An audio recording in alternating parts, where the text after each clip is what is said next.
Naam. Bismillahirrahmanirrahim. Donc, est-ce que là, vous m'entendez mieux? Donc, si c'est plus audible, si c'est mieux ainsi, donc je vais continuer ainsi. Alors, c'est relatif, la vallée sacrée de Toua, c'est relatif à deux versets. Deux versets qui sont dans le Coran.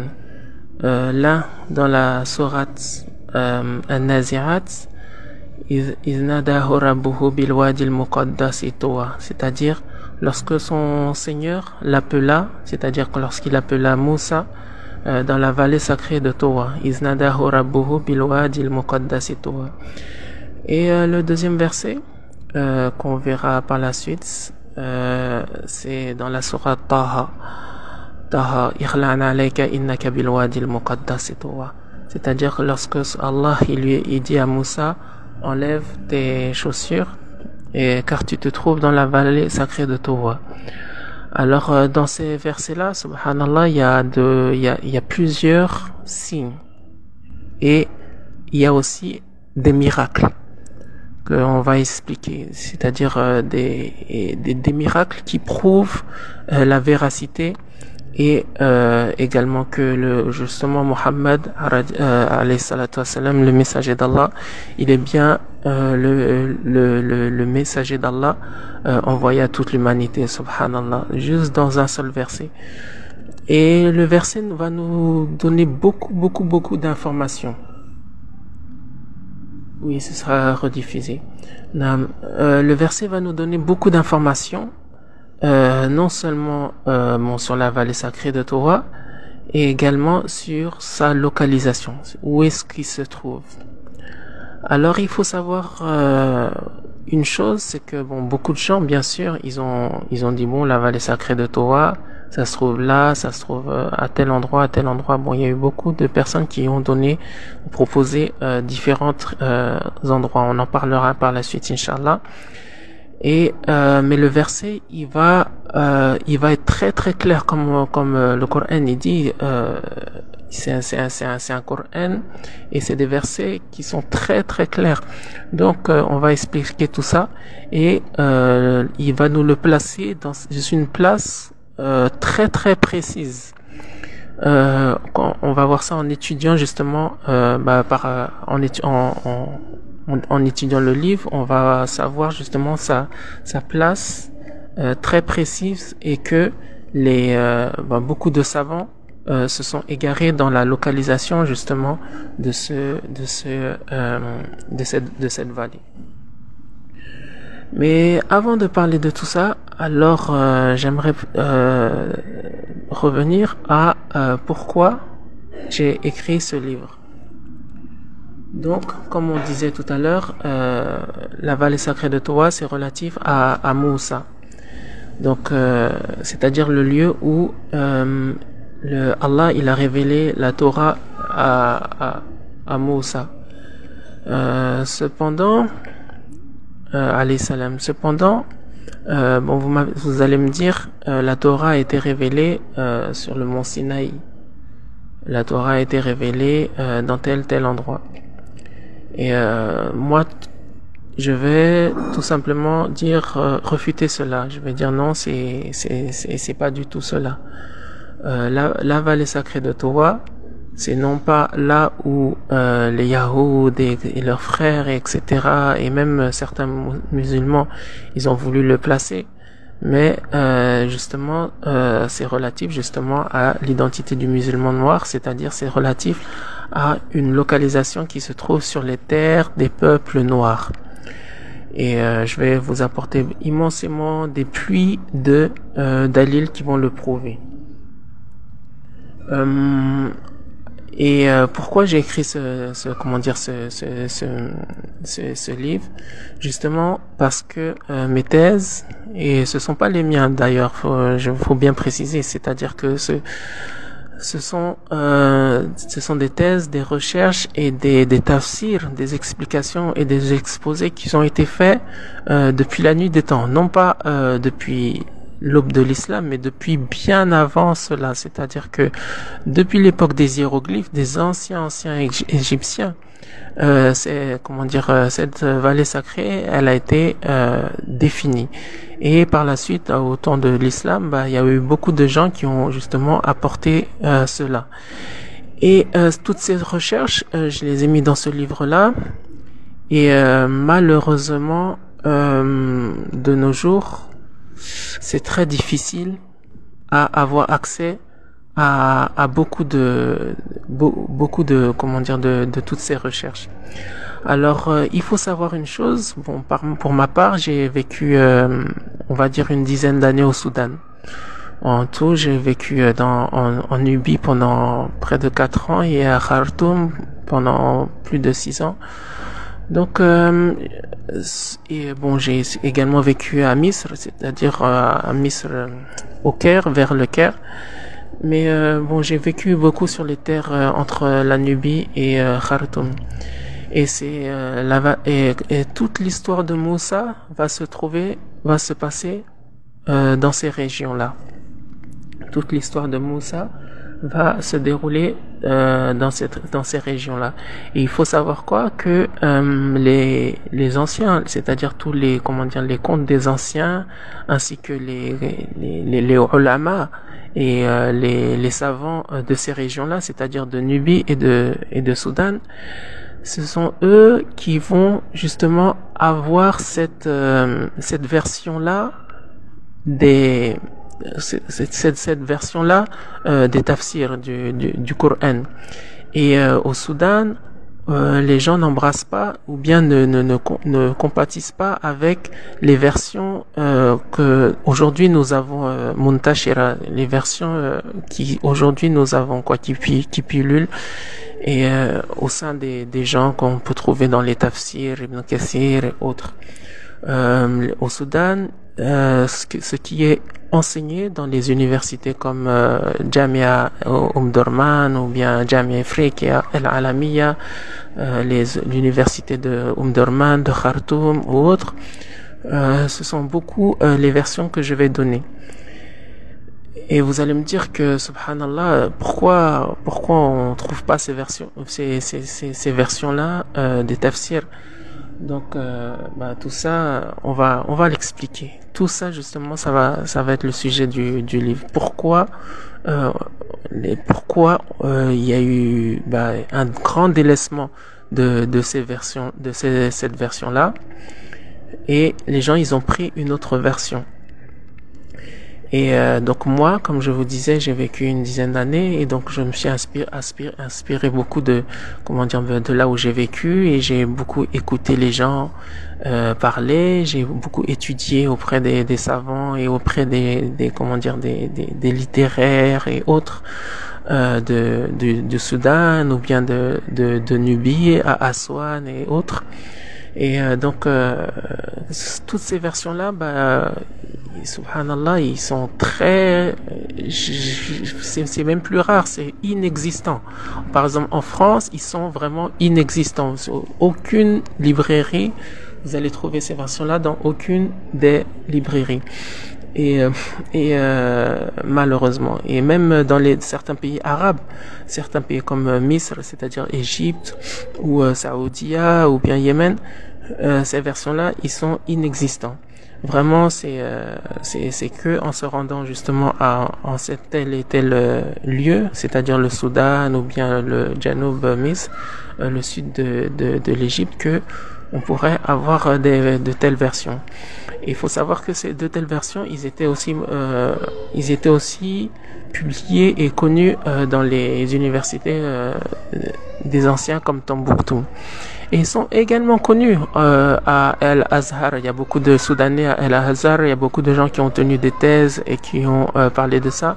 Mais ces versions-là ne sont pas retenues. Et donc le pourquoi, on va en parler. On va en parler, Inch'Allah.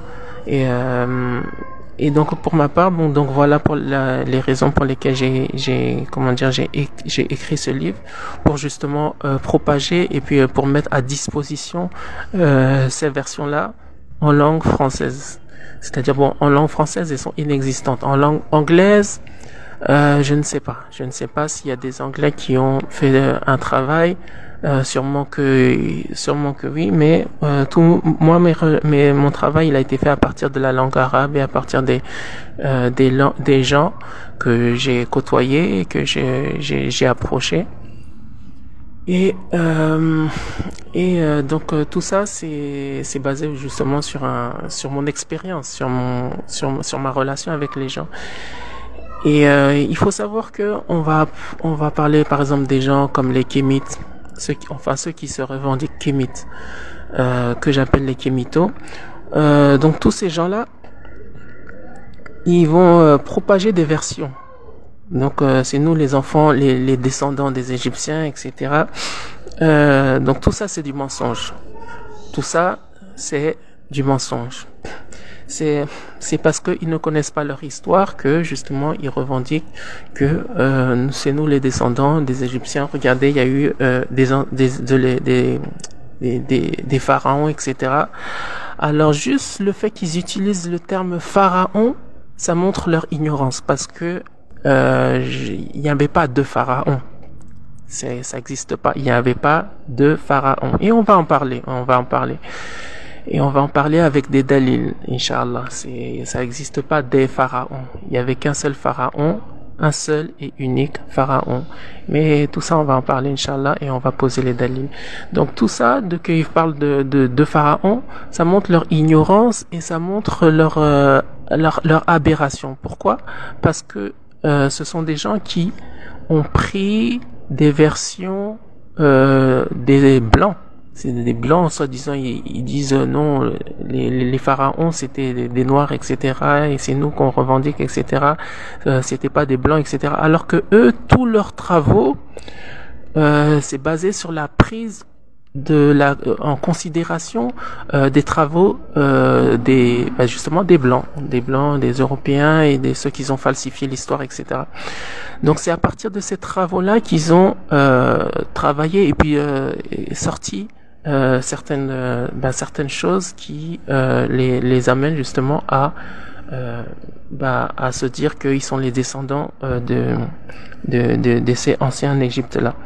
Alors que moi je vais parler justement de cette Égypte antique là. Et premièrement, dans mon livre, je vais refuter le mot Égypte parce que juste le mot Égypte, c'est un égarement et il n'est pas à sa place. Le mot pharaon également, il n'est pas à sa place. Le fait de dire que les Noirs, les anciens pharaons étaient les ancêtres des Noirs et que les anciens Égyptiens étaient des Noirs, etc. Ça également, c'est faux. Il faut bien dire la chose, c'est faux. Pourquoi? Tout simplement parce que si tu vas en Égypte aujourd'hui et que tu vois les statues, tu verras des nez pointus et des peaux blanches, etc. Donc ça, il y a personne qui peut le refuter. Oui, il y avait des peaux noires et des nez larges, etc. Mais tout ça, on va en parler. Tout ça, justement, mon livre, il va en parler. Et la différence, comme je disais, la différence de mes travaux, de mon livre et de tout ce qui est propagé commercialement et par les kémites, etc. C'est que mes travaux, ils sont aucunement basés sur les versions des Européens, etc. Comme je vous ai dit, moi, c'est parce que j'ai vécu dans ces régions-là que j'ai entendu les gens et les anciens de ces régions-là, les lettrés, les savants, ceux qui aiment leur histoire et ceux qui m'ont raconté justement toutes ces histoires-là. Et c'est de eux-mêmes que j'ai pris les renseignements et que j'ai mis sur papier. Et malheureusement, ce travail-là n'a pratiquement jamais été fait. Malheureusement, puisque les gens, tous les travaux, c'est basé sur le fait que les Champollions, c'est-à-dire les chercheurs français, et européens, etc., qui sont venus voler entre parenthèses, voler l'antiquité des Égyptiens et s'en accaparer et et donc voilà, ils ont fait des livres, ils ont fait des versions. Donc ça, moi j'ai confronté leur leur texte à eux contre les gens qui étaient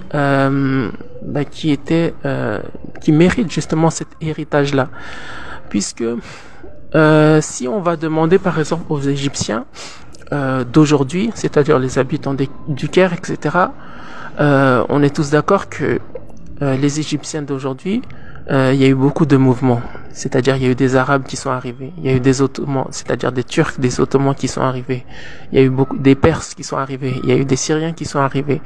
Donc depuis, on va dire le temps, il y a eu les Grecs qui sont arrivés, les Romains qui sont arrivés. Donc depuis, on ne peut pas retrouver les héritiers des pharaons en ces personnes-là. C'est pas possible. Une personne qui va demander à ces personnes, aux Égyptiens, alors vos arrière-grands-pères, etc., les pharaons, etc. Alors c'est stupide.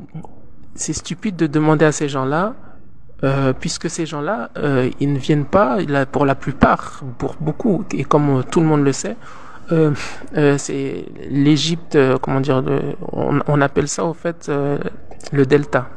Le Caire, l'Alexandrie, etc. On appelle ça le delta du Nil.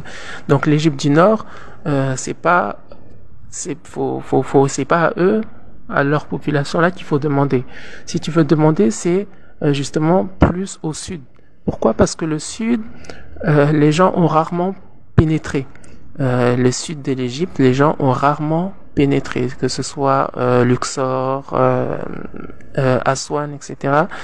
Il y a eu beaucoup de, les populations ont beaucoup stoppé les conquérants, les colonisateurs, avant qu'ils s'y arrivent. Donc si on veut demander un héritage, c'est justement à ces personnes-là du sud, puisque ces gens du sud-là, non seulement ils ont gardé leurs traditions et leurs coutumes, c'est-à-dire que il y en a qui s'habillent encore de telle façon, il y en a qui dorment encore de telle façon, et beaucoup d'héritage justement de ces entre parenthèses pharaons là, de ces Égyptiens antiques là, on va le retrouver encore pratiqué au sein des peuples d'aujourd'hui actuels du sud de l'Égypte. Et même dans le langage, on va retrouver beaucoup de mots apparents. Et donc tout ça pour dire que ces gens-là, c'est-à-dire que les colonisateurs, ils nous ont beaucoup rapporté de leur version à eux. Ils nous ont beaucoup rapporté de leur version à eux, et ils ont beaucoup menti. Ils nous ont beaucoup menti sur l'histoire. Ils nous ont beaucoup menti sur l'histoire justement des peuples justement du Nil, et ils ont pour leur intérêt, pour justement que ça se vende, tu vois, que leur conquête se vende, ils mentissent pour justement se faire passer pour mieux que autrui, et donc si bien que j'ai envie de dire que tout ce qu'ils ont dit, presque, c'est du mensonge. Pratiquement tout ce qu'ils ont dit, c'est du mensonge. Il va rester quoi? Il va rester vraiment le Coran. Il va rester le Coran, qui est un livre vraiment que je vais vous demander de vous y attacher de toutes vos forces à ce Coran-là. Et si vous pouvez vraiment, celui qui connaît pas l'arabe, vraiment, je l'appelle à apprendre l'arabe comme les Arabes d'antan ils le parlaient. Et il faut savoir que subhanallah, non, c'est vraiment une bénédiction que d'avoir écrit ce livre, puisqu'il va rappeler également que les Arabes d'antan, justement, l'arabe d'antan, l'arabe primaire, justement, c'était sur ces régions-là, dans ces régions-là, qu'il est né, et d'où il est venu. Donc ce livre-là, il va parler de tout ça, comme je vous ai dit, justement de tout ce qui est les histoires de Pharaon, les histoires de Moussa, les histoires des anciens Égyptiens, et il va remettre beaucoup de choses à sa place. Donc il va commencer par beaucoup de définitions, il va commencer par beaucoup bon, justement, comme je vous ai dit, j'ai confronté beaucoup les versions occidentales ainsi que les versions des musulmans nous ont apporté dans leur tafsir, et tout ça je l'ai confronté justement aux travaux des Soudanais et à ce que le Coran y dit. Et subhanallah, nous verrons que justement le Coran, il est venu yusaddiq, il a confirmé les versions justement des peuples soudanais. Il a confirmé en ce que nous verrons Inch'Allah, par exemple dans ses phrases et dans son éloquence. Dans son éloquence, il a confirmé, et je vais vous apporter comme un exemple. Comme j'ai dit dans la vidéo que Inch'Allah vous avez tous suivi, dans certains travaux des hiéroglyphes, aujourd'hui on a découvert, les hiéroglyphes ils datent de, on va dire 150 ans à peu près. Et dans ces travaux-là, on a découvert beaucoup de choses. Donc il faut savoir que ce qu'on appelle hiéroglyphes, mais en fait même ce mot-là il est faux, mais dans ces travaux-là, on a découvert beaucoup de choses, les Européens ont mis à jour beaucoup de choses, et ça nous a permis justement et eux par leur ignorance, ils ont apporté des choses qui ont justement confirmé beaucoup de choses dans le Coran. Ils ont confirmé beaucoup de choses dans le Coran, et et ils ont confirmé justement les versions, comme je vous ai dit, des Soudanais. Et par exemple, comme le mot Towa. Le mot Towa, qui était inexistant, que justement quand il était récité par le Rasoul alayhi salatu wassalam et les Sahaba, donc eux ils savaient pas qu'est-ce que ça voulait dire Towa, justement. Izdadahu rabbuhu bilwadi al-muqaddas et Towa. Il le récitait comme il a été descendu. Et pour eux, Izdadahu rabbuhu bilwadi al-muqaddas et Towa, lorsque son Seigneur l'appela dans la vallée sacrée de Towa, pour eux c'était le nom de la vallée sacrée. Et par la suite, il y a eu des mufassirin, c'est-à-dire des gens du tafsir, qui ont expliqué en arabe qu'est-ce que voulait dire le mot Towa. Donc ils ont donné des versions, que l'arabe ça voulait dire ci, que ça voulait dire ça, et jusqu'à par la suite aujourd'hui, c'est-à-dire dans les découvertes de certains scientifiques, plutôt égyptologues et chercheurs européens, ils ont sorti le mot Towa. Ils ont sorti le mot Towa des hiéroglyphes, subhanallah. Comment Mohammed, on l'appelle Mohammed pour montrer justement sa simplicité, alayhi salatu wassalam, comment Mohammed, un bédouin, ou plutôt un arabe vivant au fin fond de l'Arabie, illettré, pouvait connaître ce mot-là. Donc ça, c'est justement la question. Alors que ce mot-là, il avait disparu de l'entendement de la connaissance même des Égyptiens. Pourquoi? Parce que les Égyptiens, ils s'étaient fait tellement colonisés, conquis et autres, que à chaque fois que, comme vous savez, chaque fois qu'un peuple il vient, il colonise, donc il change certains mots. Il change certains mots, et donc si bien que Towa, qui justement, je vais vous dire, qui justement était un des anciens noms de ce qu'on appelle aujourd'hui l'Égypte. Par la suite, il y a eu les mots comme Égypte qui sont parus, et d'autres mots. Mais le Coran est venu et il n'a pas rappelé le mot Égypte dans cette place-là. Il a mis le mot Towa et il a mis à sa juste place, subhanallah. Il va, et si vous regardez bien, il n'y a pas le mot Égypte. Il est inexistant le mot Égypte dans le Coran. Pour dire que, alors que le Coran a beaucoup parlé de, comment dire, de l'Égypte, mais il est inexistant le mot Égypte dans le Coran. Il y a le mot Misr, que les gens, ils ont traduit justement par Égypte. Mais le mot Towa, ils l'ont laissé tel quel. Et aujourd'hui, comme je vous dis, les archéologues, les égyptologues, ils ont sorti ce mot-là.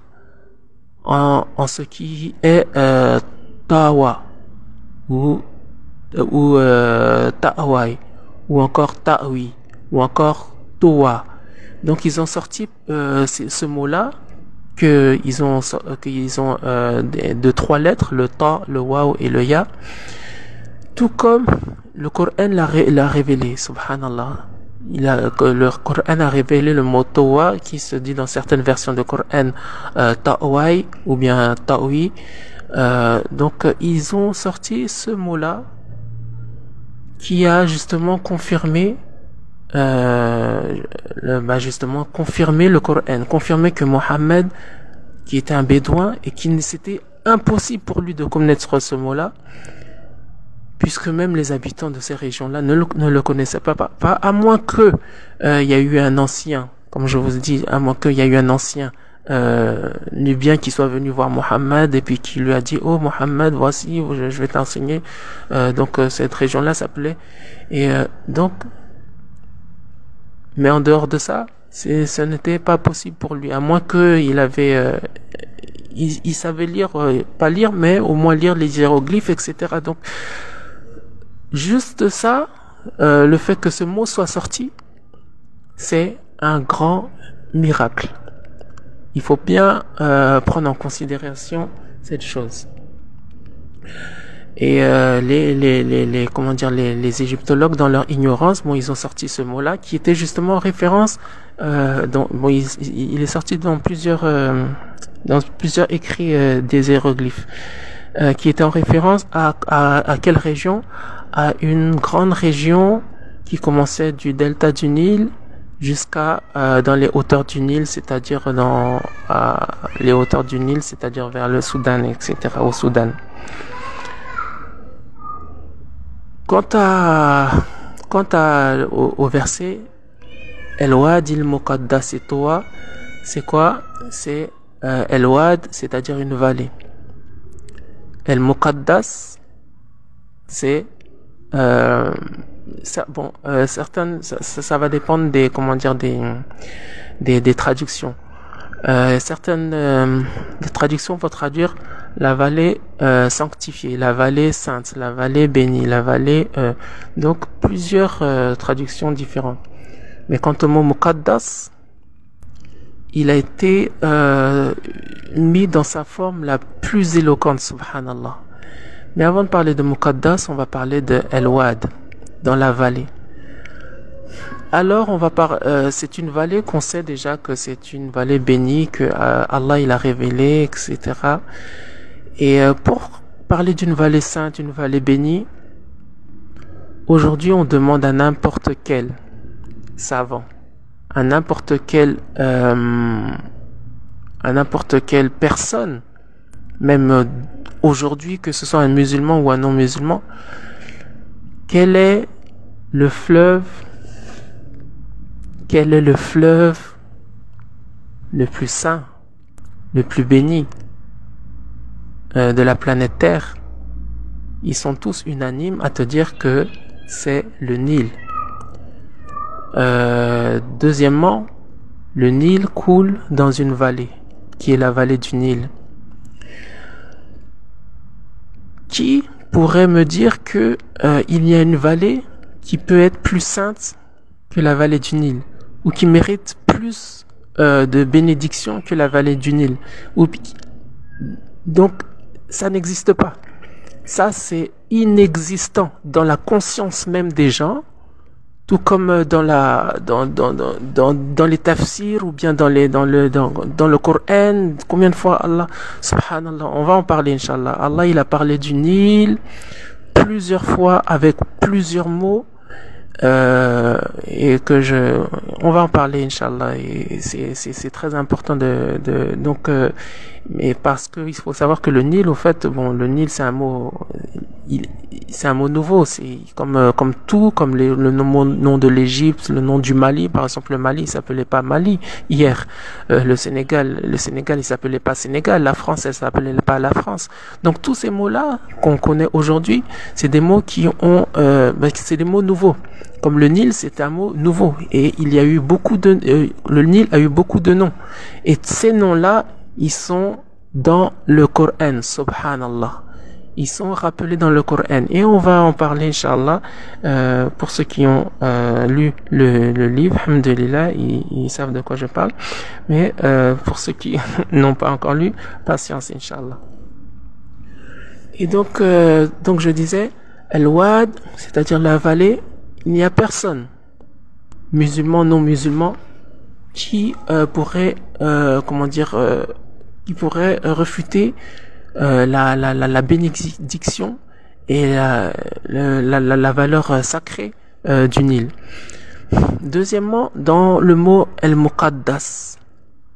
El-Muqaddas, c'est pas El-Mubarak ou Mubarak ou El-Quds ou El-Muqaddas. Celui qui connaît un peu la langue arabe va savoir que El-Muqaddas, c'est à la wazn Mufa'al, et le Mufa'al demande un Mufa'il, c'est-à-dire le Muqaddas, il demande un Muqaddis, et forcément il faut que pour qu'elle soit Muqaddas, il faut qu'il y ait des Muqaddis, et c'est-à-dire des gens qui la rendent sacrée, qui font des actes d'adoration qui font que cet endroit-là, elle est sacrée.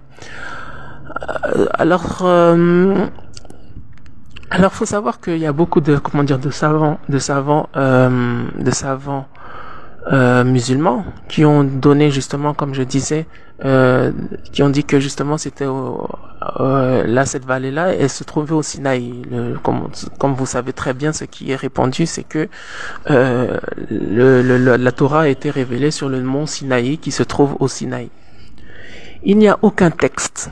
Il faut savoir bien, il n'y a aucun texte ancien qui montre que justement au Sinaï, il y avait justement il y avait un sanctuaire. C'est-à-dire que les gens ils y allaient pour prier, ou bien que le Sinaï c'était sacré, etc.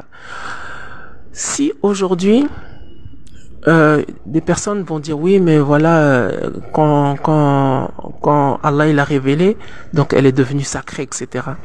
Donc forcément ça veut dire que avant ça c'était pas sacré. Ça voudrait dire que le fait que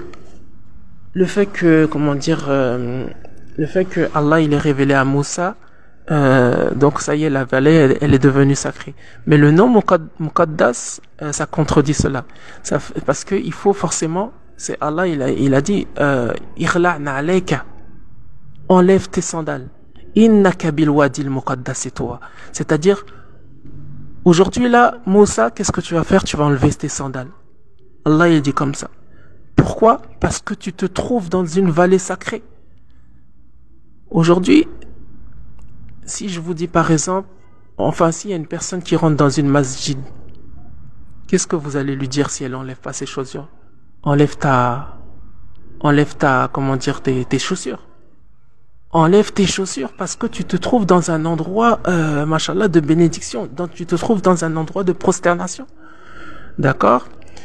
Maintenant, si la vallée, justement, si l'endroit il était avant cela non non sacré, c'est-à-dire avant cela il y avait rien, et que à partir de la révélation le lieu devient béni, etc. je vais vous demander s'il y a une personne qui connaît, qui sait que justement dans l'islam, dans toutes nos recherches, etc. Est-ce que il y a eu un prophète, on lui a parlé de ça, on lui a dit enlève tes chaussures parce que là je vais te révéler quelque chose, Mohammed, ou bien je vais non. Il faut savoir que les Arabes, Rasoul alayhi salatu wa salam, il y a un hadith de Anas, si je me trompe pas, de Anas Ibn Malik dans Muslim, qui dit qu'il n'a jamais vu Rasoul alayhi salatu wa salam prier sans ses chaussures. C'est-à-dire que en ce temps-là, les Arabes, ils priaient avec leurs chaussures. Les Arabes à Mecca, ils avaient leurs chaussures. Il n'y a pas de texte qui dit que Allah a dit à Ibrahim, ou bien a dit à Muhammad, ou bien a dit à quiconque, voilà, enlève tes chaussures, etc. Alayhimus salam. Mais là, Allah il va dire à Moussa, ikhla'na alayk, enlève tes chaussures. Parce que là, tu te trouves dans un endroit. Alors, le fait d'enlever ses chaussures, il faut savoir que là, il y a un grand signe, subhanallah. C'est-à-dire que on sait que il faut forcément que ça soit avant cela, il y ait une tradition. Il y ait une tradition qui est relative justement à le fait d'enlever ses chaussures dans un endroit pur, sacré. Et cette tradition-là, on ne la connaît pas des Arabes, ni bien de Mohammed alayhi salam, de l'islam. On ne la connaît pas, mais cette tradition-là, elle va nous être, Inch'Allah, elle va nous être révélée dans certains hiéroglyphes, subhanallah, et justement dans le Coran. Et dans ça, Inch'Allah, on va en parler. Il y aura de grands miracles, subhanallah. Et rappelez-vous que Allah il dit quoi? Ikhla'na alayka innaka bil wadil muqaddas tuwa. Enlève tes chaussures. Et dans cela, il faut savoir que cet endroit-là, comme je disais, il y avait déjà un sanctuaire. Donc c'est-à-dire que Moussa, il est parti dans un endroit sacré. Il est parti dans un sanctuaire où déjà les gens y vénéraient, où déjà il y avait un culte qui était voué à Allah. Il y avait déjà il y avait beaucoup de choses qui se passaient. Moussa, il passe et il voit du feu, il se rapproche et justement il va approcher, il va dire oh je vois du feu, je vais me rapprocher, et c'est là que justement la révélation va commencer. Donc voici un peu un résumé, un détail un peu de tout ce que Inch'Allah nous allons parler prochainement. Donc ça c'était vraiment que pour vous faire un sommaire. Et donc prochainement Inch'Allah je sais pas, je vais mettre la date Inch'Allah dans d'ici 3-4 jours, on va se faire un deuxième live pour justement parler de la terre de bénédiction, puisque il y a dans beaucoup de versets du Coran une terre que Allah il nous a pas nommée. Il a juste dit c'est une terre de bénédiction, c'est une terre où il y a beaucoup de bénédictions. Dans plusieurs versets du Coran, subhanallah. Mais on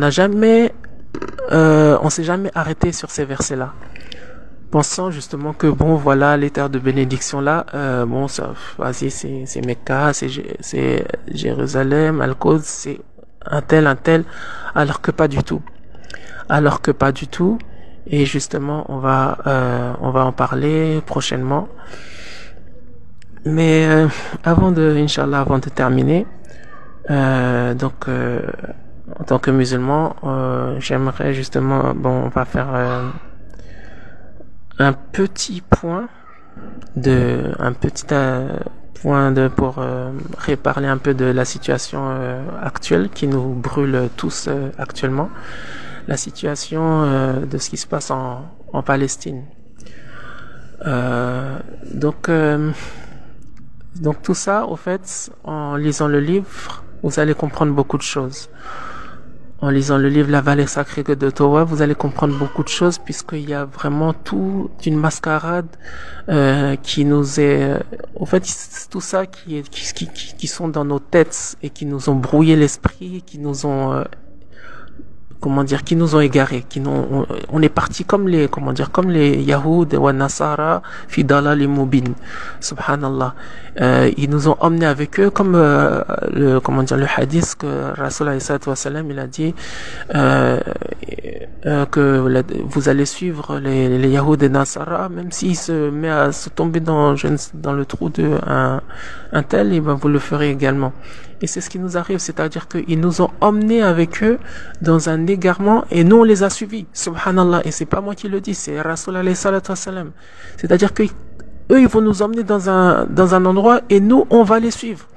Et c'est ça que justement je mets le doigt dessus dans ce livre, c'est qu'il faut faire très attention. Il faut faire très attention à tout ce que ces gens-là, les médias, etc. ils nous ont dit.